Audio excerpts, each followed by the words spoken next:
Well, hello everybody, and today we're going to talk about 20 games under $20 for stocking stuffers, secret Santas, and if you just want a small game to give somebody for the holidays.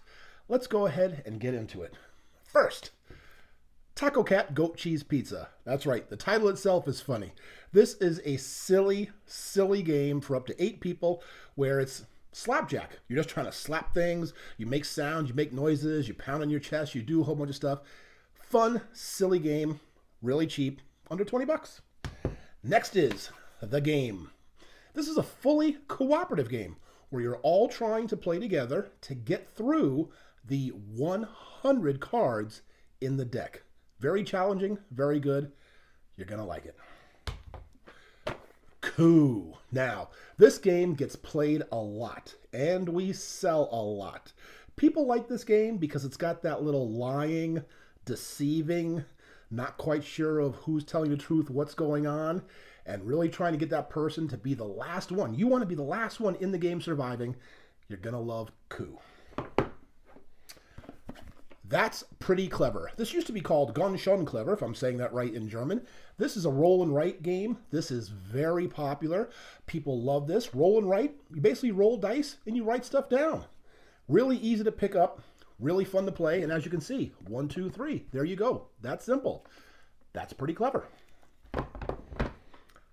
The Crew. Now, this game won Game of the Year.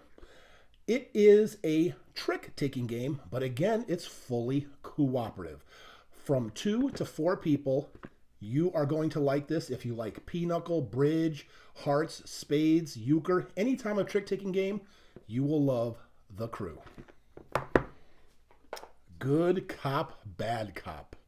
This is one of those sort of social deduction games where you're either going to be the good guys, the police, or the bad guys, the robbers, or whatever they're called. And again, you want to try to knock people out because you want to be the last one standing and you want your team to win, whether they're the good guys or the bad guys. Good cop, bad cop. Cover your assets. Again, another game we sell an awful lot of, really, really popular.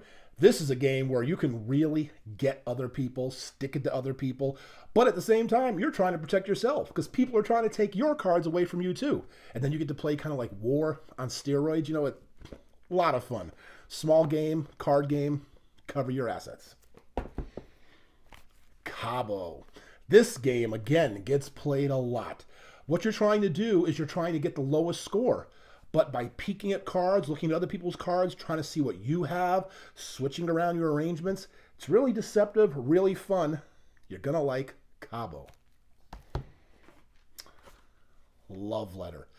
What can you not like about Love Letter? This is a new edition, too. This plays up to 6 people. This is a fantastic game. It's been around for quite a while. Everybody loves Love Letter, and I think you will, too. This is a great game. Millboard, classic racing game, been around for many, many years. As a matter of fact, the oldest game out of all of the ones here. Even to this day, Mille Bornes is still a lot of fun to play. And again, maybe your aunts, uncles, parents, grandparents may be familiar with this game. So go ahead and pick this up, play it with them. Millboard. Adventure games. Now, this is the Volcanic Island. This is the 3rd one. There's also Monochrome Inc. and The Dungeon. These are sort of choose-your-own-adventures games where you're trying to find and solve clues and get through the chapters. This one, for example, has 4 75-minute games in it. And you really do get to choose your own adventure. It's quite intriguing. And even on the back, for replayability, it's a 3 out of 5. Because, again, you may not always choose the same path each time you play. And what's good about this, once you're done, you can pass it on to friends, family. They can play it too. And it comes with a fantastic app that does all the narration for you. You don't have to read, don't have to do anything. You can just listen to the story as it unfolds. You're going to like adventure games. Rhino Hero. Now, I know this looks like a little kid's game, and it sort of is, but not really, because everybody in the family can enjoy Rhino Hero. I call this a mix between Jenga and Uno. because you're stacking stuff up and you're also trying to be the first one to get rid of your cards, like in Uno. And then you get to move the Rhino Hero to different spots, and hopefully you're not the one that makes the tower fall over. A lot of fun for the whole family. Rhino Hero. Point Salad. This is one of those games, whenever I demo it, whenever I show it to people, it's an instant sell. This is just a game where you're trying to get the most points by making salads. Have cabbage, lettuce, onions, tomatoes, peppers, carrots. And it's really good. And it's quick. This is one of those kind of games that's literally 10 minutes long, 12 minutes long, whatever. And you can play this again and again and again, and you will. Before you know it, you'll have played 4, 5, 6 games. Not even an hour has gone by. You're going to love Point Salad. Codenames. Now, Codenames has won a lot of awards. It's the #1 party game on Board Game Geek. It's been out for about 4 or 5 years now, and everybody loves this. For those older people, like me, you might remember the TV show Password. This is very similar to Password, except you're playing with a team, trying to deduce the words on the grid. You're going to love Codenames. Been around for a long time. You're going to like this. Sushi Go. You like sushi? You like drafting cards? Maki rolls? Wasabi? You're going to like Sushi Go. Sushi Go is a game where you draft cards, you're trying to make combinations, set collection, but you got to be careful because if you make the wrong combination, it's going to cost you some points. Fun, quick game, Sushi Go. Skull. We teach this a lot at Meepleville. The reason we do is because this is a great game for up to 6 people. This is a push your luck bluffing game. Everybody likes to do that, right? Gambling or whatever, push your luck on the casinos, pulling the slot thing, bluffing a little bit, trying to goad people into doing something they may not want to do.